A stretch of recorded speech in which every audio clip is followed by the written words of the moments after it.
Hey guys, welcome to another installment of the Computability Show. I'm Scott Liberto, and I'm really happy to be seeing you guys tonight because I've got a really cool subject we're going to be talking about. We're going to be talking about Angry Video Game Nerd the Movie.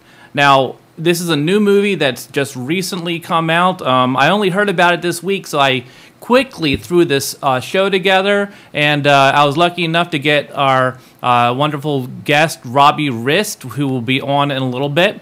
But I'm going to tell you a few messages first. For the people who've never seen me and the Computability Show before, I'm your host, your director, your cameraman, your sound operator. Basically, I'm a one-man band who pieces together the show every week, and I'm going to be bringing it to you, showing you the best technology, best reviews, movies, geeks, anything that kind of lifts your geek skirt. That's me. So I really appreciate you guys coming by. We're going to be having some ways to, some fundraising things we're going to be doing soon. So I hope you guys like what I'm doing. And if you do, please help us out. Well, back to this episode. We're going to be talking about, like I said, Angry Video Game Nerd the Movie. Now, when I heard about this, I got really excited about this because this movie isn't just about a movie. It's about a person who took the time and effort to build an audience from having a YouTube channel for years. He did a whole series called The Angry Video Game Nerd. He'd review all these bad movies. Well, this guy, he went ahead and got himself crowdfunded through Indiegogo. And he got a whole bunch of money. Let me show you how much money he got. Let's see if I can pull it on over here. Is that the right scene? Nope. There we go. $325,000. That's a lot of money for an Indiegogo. In fact, it's one of the highest ones ever. The founder of Indiegogo even had a whole message about it. Now I'm going to play you a tape that that was made by James Rolfe. He's the producer, he's the nerd himself, and when he first started looking for crowdfunding, this is the message that he put out there.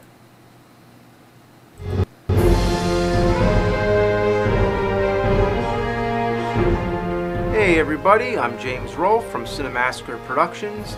I've been making short independent films my whole life, and for the past 6 years I've been creating various online videos such as the Angry Video Game Nerd series.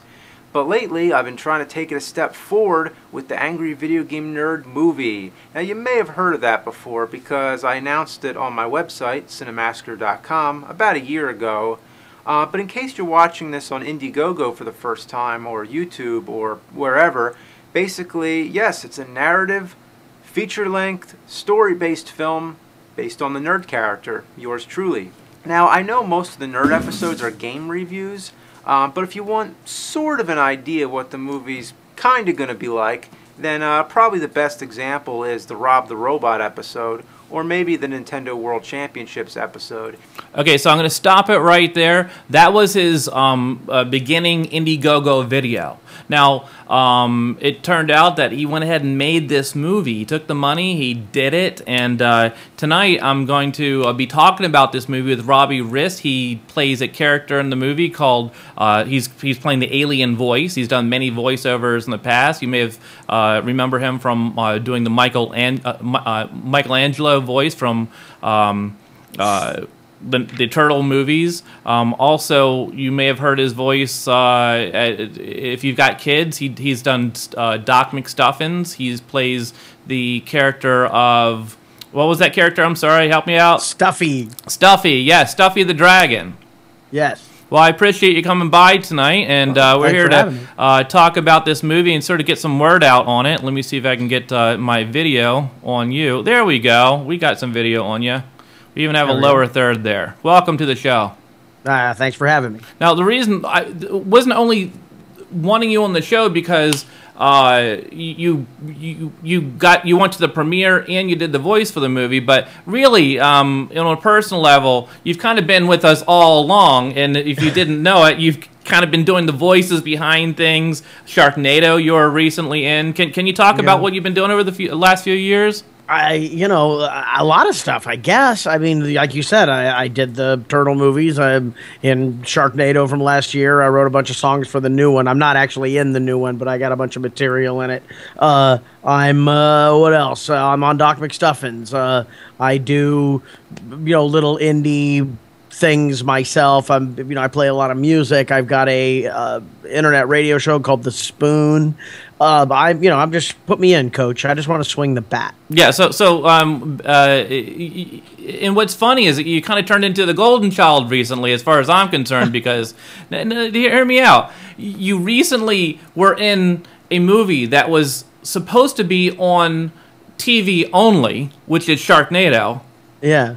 And lo and behold, it turns into this whole cult phenomenon.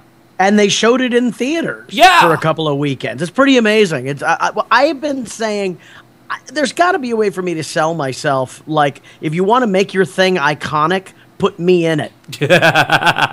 Apparently. I mean, I don't know if there's real science behind that, but, you know, I was on the Brady Bunch. Well, you saw what happened there. Well, I was in the Turtle thing. Saw what happened there, you know. Yeah, I got to tell you, about the Brady Bunch, they made many more episodes after you weren't there. No, they didn't. Oh, no, not Brady Bunch, but the Brady Brides. Oh, I see what you're saying. Yes, you know what I mean? Shows. And those other shows, not as iconic. Thank you, Your Honor. Next case. Woo! Thank you. That's right. Yes. So guess what? The show of yours is now going to hit iconic status because I've been in it. There you go. That's what I'm getting at right there. I take it you're sort of a nerd at heart. You sort of like the horror genre. You're a music nerd in one way or the other. Oh yeah, I've always sort of operated a little bit outside of what everybody else was into. When I was in high school and, you know, becoming a musician, everybody in my school was into Led Zeppelin. I was into the Knack. So yeah, it's all going to, I've never walked with the rest of the crowd. Which I think sort of gives you longevity in the business, if you ask me. Really, I have a friend who has a podcast called The Geek Agenda. Yeah. And the truth of the matter is, there's no such thing as a geek or a nerd anymore. Now it's just hyper fandom. Which is what it always was. Yeah. But it was looked down upon. Now it's okay, and it's you have like Comic-Con is happening this weekend. Oh yeah. You in San Diego, and you have young girls who wouldn't ordinarily be caught dead in a place like that 10 years ago, 15 years ago. Now it's the cool thing to do. So pretty much, you've taken over the world, and, we're all dorks now. Well, dork ain't so bad, especially in this particular movie, because the whole movie is about a geek. And in fact, why should we even talk about it? Why don't we just watch a little clip from the movie, from the intro, and it'll kind of give you an idea of what this movie is about. So here we go.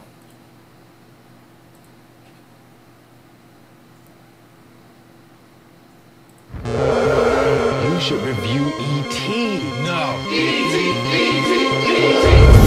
They give the game to one person to design in 5 weeks. That's bullshit. That's exactly what you say in the video. I can't even be pissed off and have it mean anything anymore.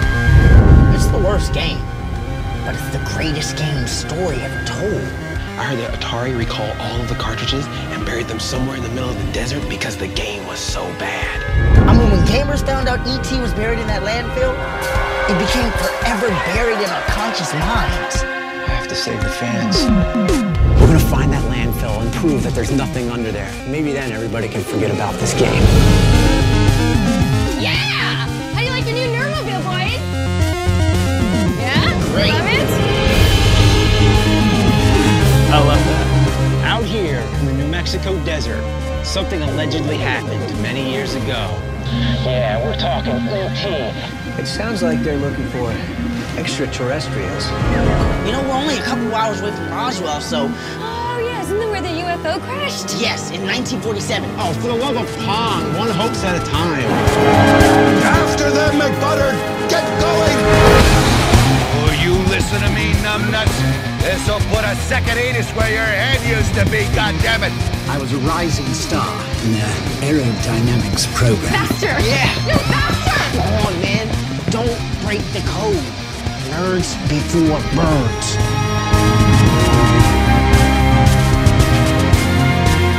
Something tells me you're not just some gamer, but the gamer. Are you crazy? Do you have any clue where Area 51 even is? Between Area 50 and 52? I see now that your greatest weakness is not the hate you have for that game, but the love you have for your fans. Well, you ever see me play Top Gun? Not a pretty sight. What the hell are all these fucking boxes doing here? Holy shit! What the hell is that? Where's my fucking arm? Speed up, speed down. Come on, man, haven't you had enough? The nerd's work is never done. So what do you think about that, nerd?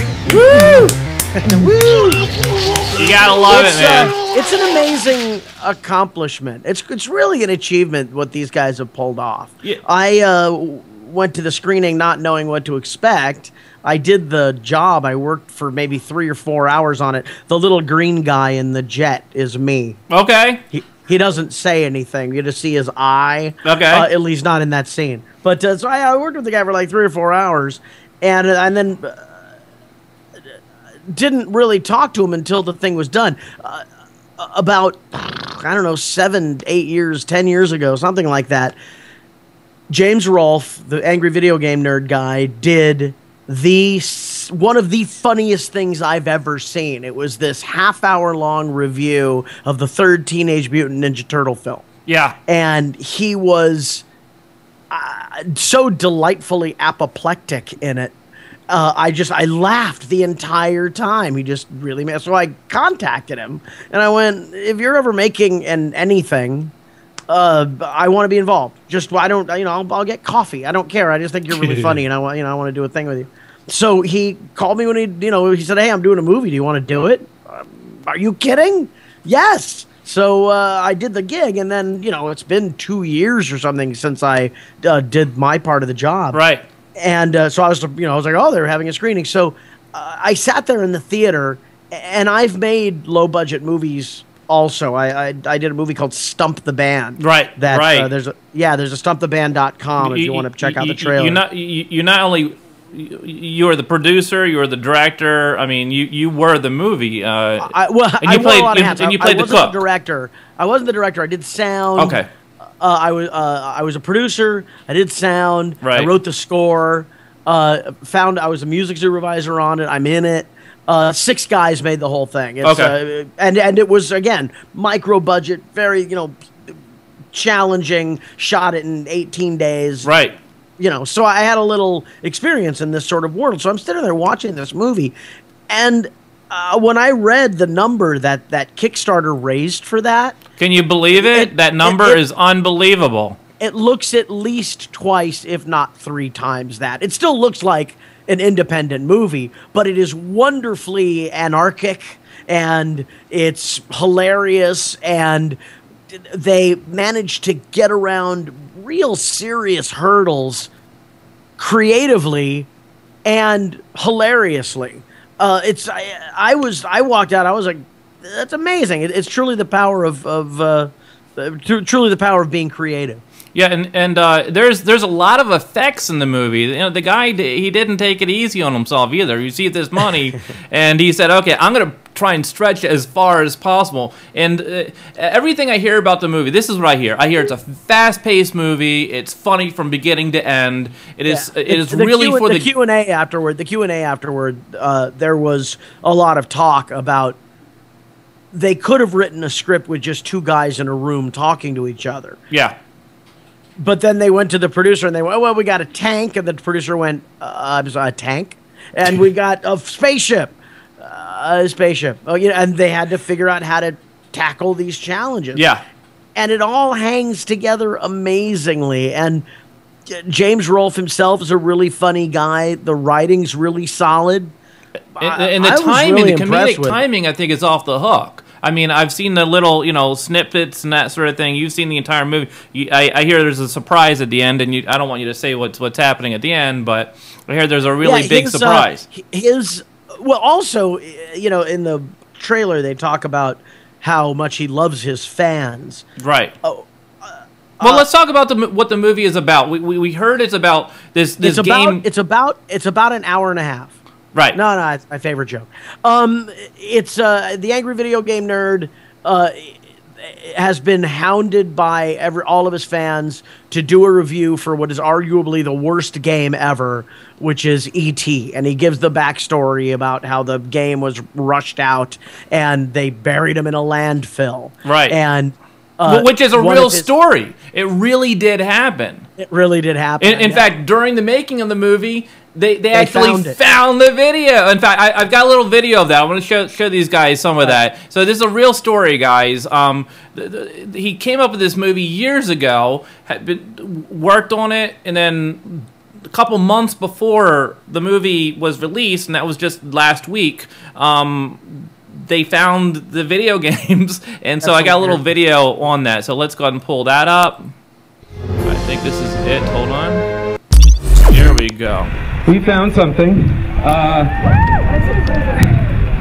and I guess I'll take this moment to show everyone, you guys take a picture. We found an intact E.T. the video game. I don't know if you can see, the actual cartridge is in there. It's still in there, you know what? And the instructions are in there too. So for those of you who doubted, there's a whole hell of a lot more games down there. We just saw them, they're coming out. E.T. is definitely here. You didn't come out here for nothing, and this movie wasn't a total waste of time. Awesome. Okay, so they think they found them. It's kind of debatable because there's supposed to be a lot more of them, but they found them. This is based on a real thing, but the movie sort of goes in a different direction, right? Yeah, I mean, it exists in its own world. It's right. It's a fantasy. Yeah, it's not a documentary. Right. Yeah. But it is centered around that, and again, they handle it all in a really, really great way. Yeah. I laughed, I cried, and actually at the center of it, it's actually it's a really gentle, sweet movie. The message is really good.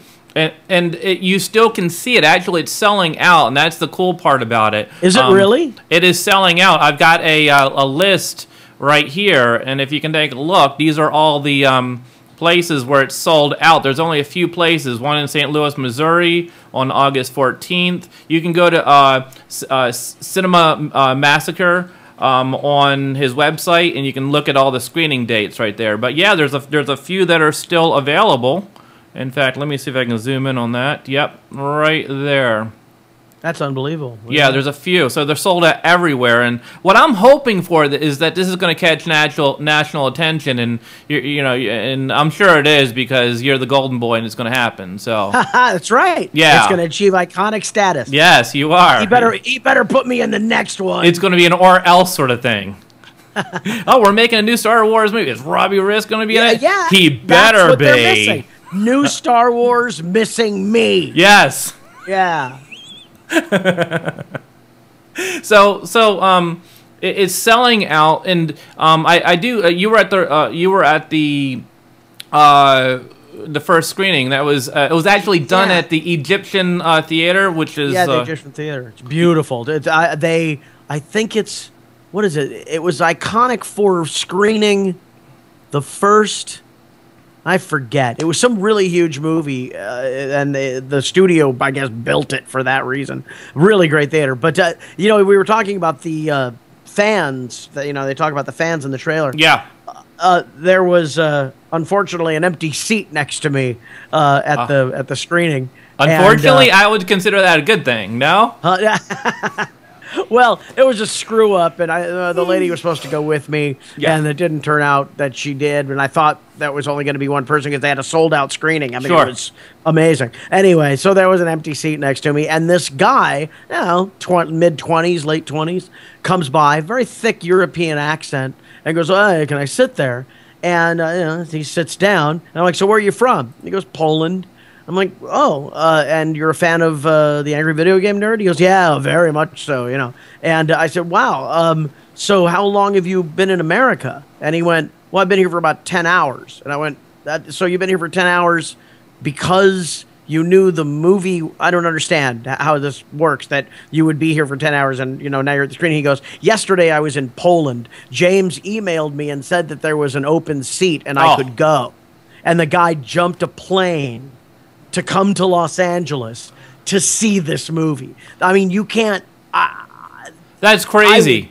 That's devotion. I would kill for that sort of loyalty. And that is real fandom. In fact, I've got a little video of some of the people standing. I got video for everything. Got video of the people standing in line at that premiere. So I'm going to go ahead and play that for you. All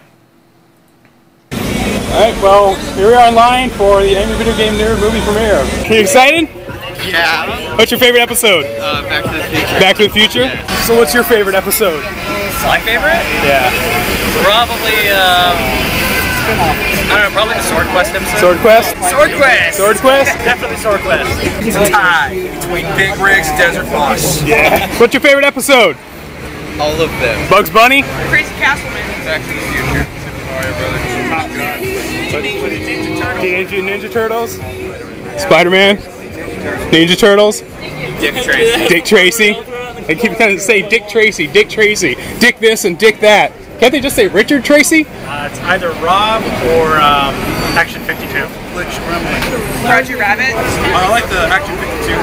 I'd say Dr. Jekyll. Dr. Jekyll and Mr. Hyde revisited, yes. Hello, Crocodile. What's your favorite episode? Whoa, did you see the C word? This is not a crocodile, this is an alligator. How do you know he's not a caiman or a gharial? Because he's an alligator. He identifies as an alligator. Oh, okay. Okay, so real fandom going on there. The people online, they know his series. They're supporting him, and I think this may be the new wave of movies going out. You know, low budget B movies that can be done in style. You know. Well, I think you are forced, as you know, somebody who's lived in a low budget world for most of his life.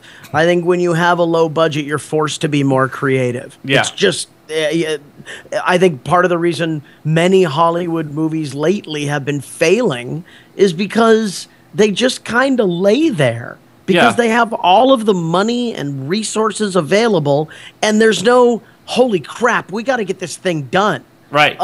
Star Wars only cost like $9 million, and it was over budget. Right. And the studio is all on his back going, you know, we had to deliver this movie.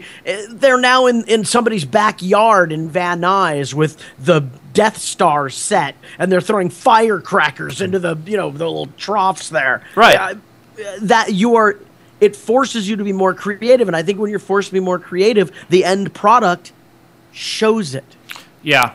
Yeah, and it shows the love. How about that? Well, I'm looking forward to seeing the movie. I know that they're going to have a release of it. I'm trying to find the date here. It was first of all, it was released at Grauman's Egyptian Theater on July 21st. It'll be available. If you can't make it to one of these theaters, and he's going to try to expand it so you can see it in more theaters, it's actually going to be released on DVD and Blu-ray later on this year. And September 2nd, it'll be available for digital download. Mm-hmm. So everyone's going to be able to see this movie, and I really do. I recommend that people go. I have not seen the movie. I'm so excited about. Also, I mean, there's also a moviegoer out there where this sort of thing just might look too cheap for them. Yeah. However, I mean, definitely for the market that it's aimed at, they spent their money very wisely. And most importantly, they started with a good product. They started with a good story. They wrote the thing. They paid attention to it. And it shows. There's a lot of the Angry Video Game Nerd makes descriptions of how difficult things are, and I'm paraphrasing, but he says at one time, this is harder than trying to pee into a shot glass on a spinning record turntable while a goat drags it, you know, and He's got like 5 or 6 of these in the movie, and they're amazing. They're really, really funny. Well, I'm looking forward to seeing the movie. I wrote down 5 reasons why I think you should see the movie. You tell me if you agree. All right? Okay. Okay. So my first one is, if you're a geek, you're a geek nerd, loves video games, or just want to see a great independent movie, you can get and see it live in one of the theaters across the United States. Great reason for it. Oh, sure. I'll go with that. Number 2. It's a new breed of movie maker. So you need to support people like this because he actually... How do you mean that? Well, because he came from YouTube video. He came from making his own video and teaching himself the process. And then he went out to his fan base and received $325,000, which he only originally asked for $75,000. And then on top of it, so he reached 434% of his goal. So it was all crowdfunded. So you know that the movie, and he took all the money and he put it into the movie too. And kept you updated every stage of the way. It took a couple years, but he went ahead and did it. Definitely there is a wave right now of, do you know the movie Iron Sky? Yeah. Iron Sky was a little science fiction film that came out a couple of years back, and they crowdfunded a bunch of that. I don't think they crowdfunded the entire thing. I think James might be unique in that. Right. But I believe Human Centipede might have done some crowdfunding as well. But there is a... I'm on a... I like that movie. What? Human Centipede. Oh, I love those movies. Yeah. The most important... the most important films of the last 20 years. The first one. The second one makes the first one look like a Disney movie. So I've heard, and I have not seen it. I'm still having nightmares from the first one. I didn't want to line up for that one. The first one's almost cute.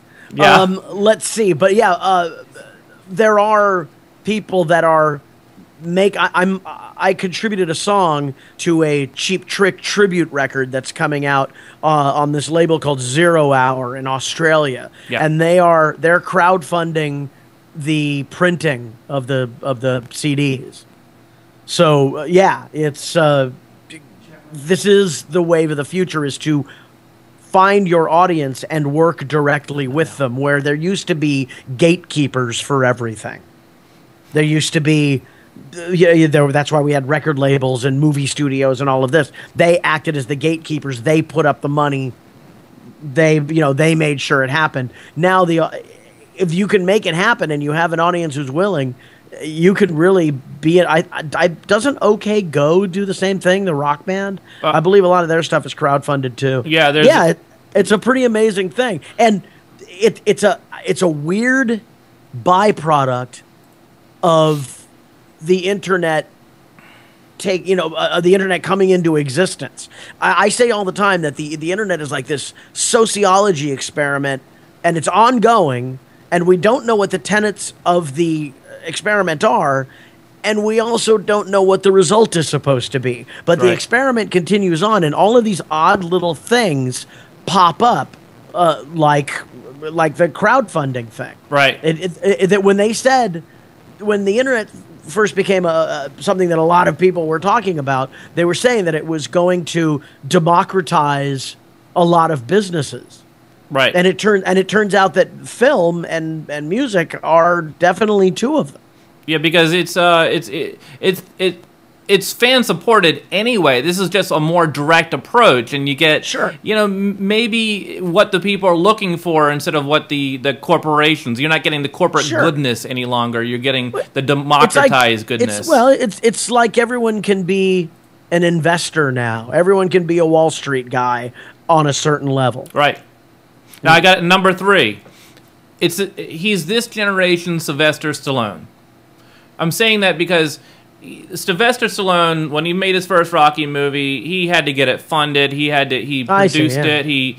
And really, that's what this guy did. And people didn't necessarily go out to the theater for the first time he came out. But now you have an opportunity to go out and see somebody doing their first major movie out there. You get to see, you get to say, I was at the first screening. It's like going to Star Wars or anything else for the first time. And, you know, you can actually support this person directly by going to these, because he had to get on the telephone and call every one of these venues. I'm going to show you these venues one more time.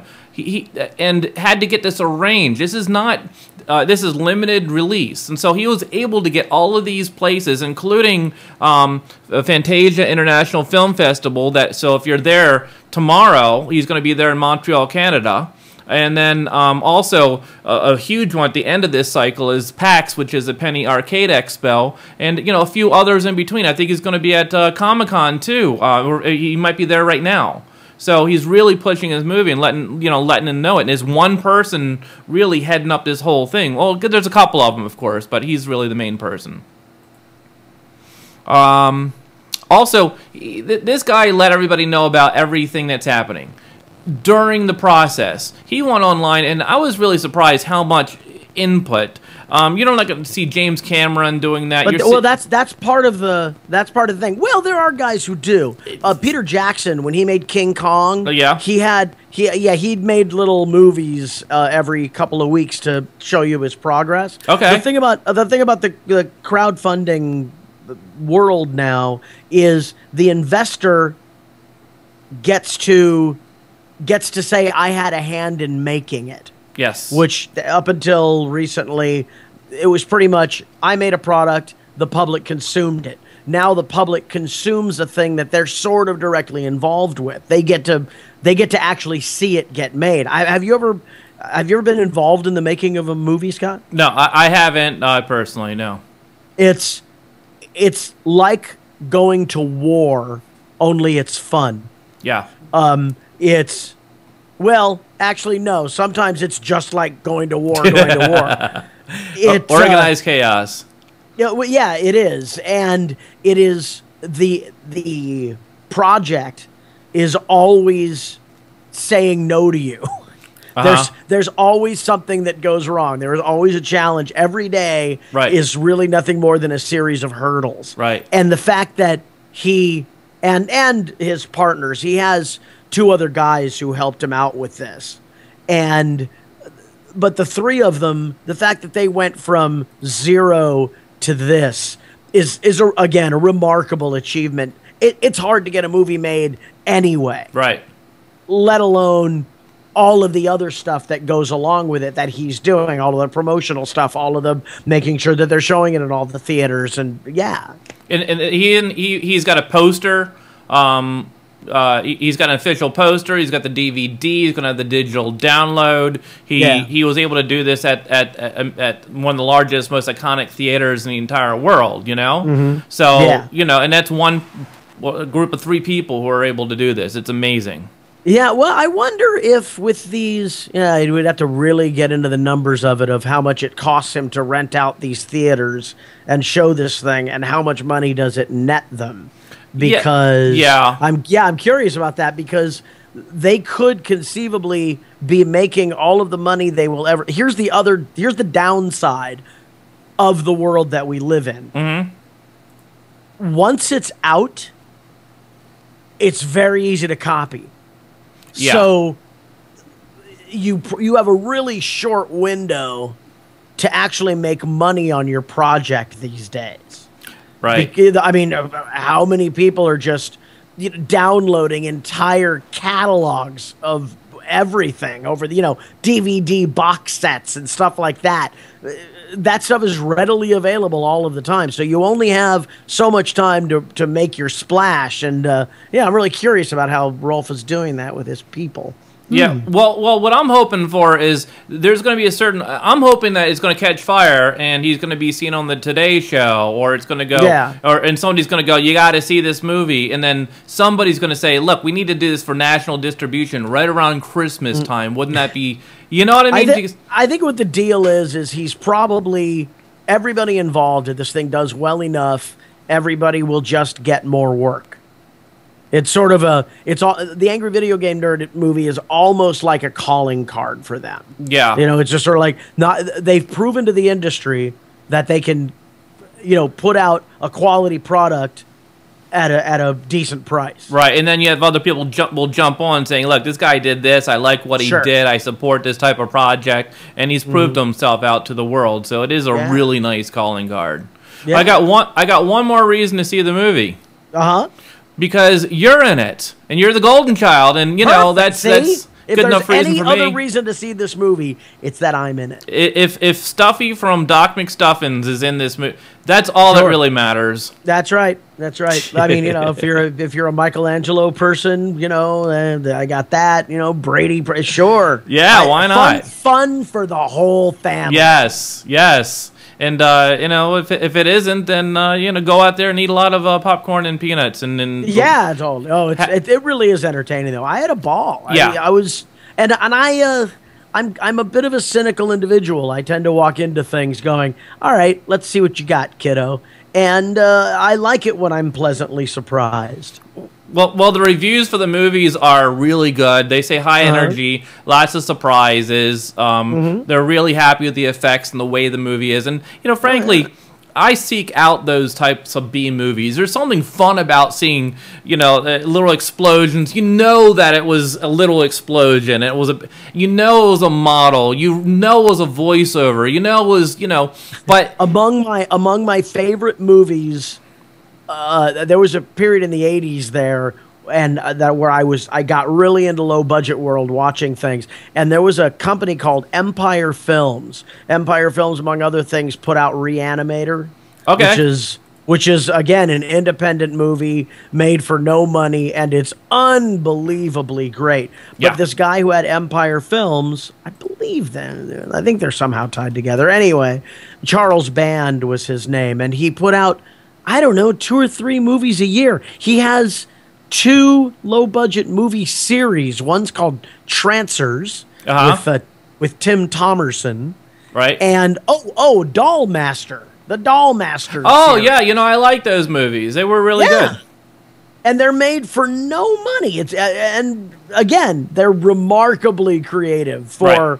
Yeah, the script aims way above its budget level. Well, necessity is a mother of invention. So, yeah, totally. And this is one movie. And I'm going to leave everybody with a little taste of the worst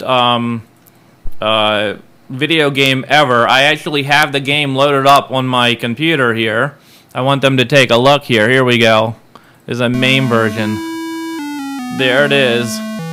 One of the worst video games ever. And I actually played this as a kid. Do you remember this as a kid? Yeah, oh yeah, sure. Oh my god, it was terrible. And you drop down from out of nowhere. This is the video game that everybody's talking about that was actually found, and we'll see if it was found or not inside the movie. You just literally run around as E.T. This is how bad it is. You go and collect your little Reese's Pieces, and if you fall into a hole, you just need to get yourself kind of out of there by flying up. So...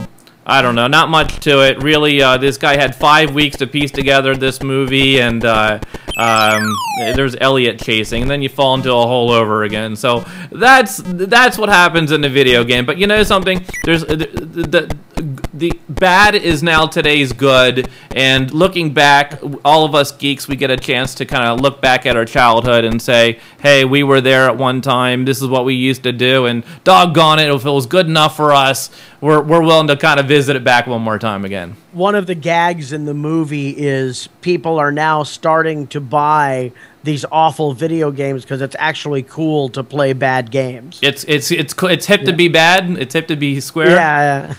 Yeah, hip to be square these days. Well, on that note, I want to thank you for coming on. Hold on, we're going to be talking afterwards for a second. We're going to stop the recording. All right. I just want to thank you very much for coming on to the show tonight. It's fun.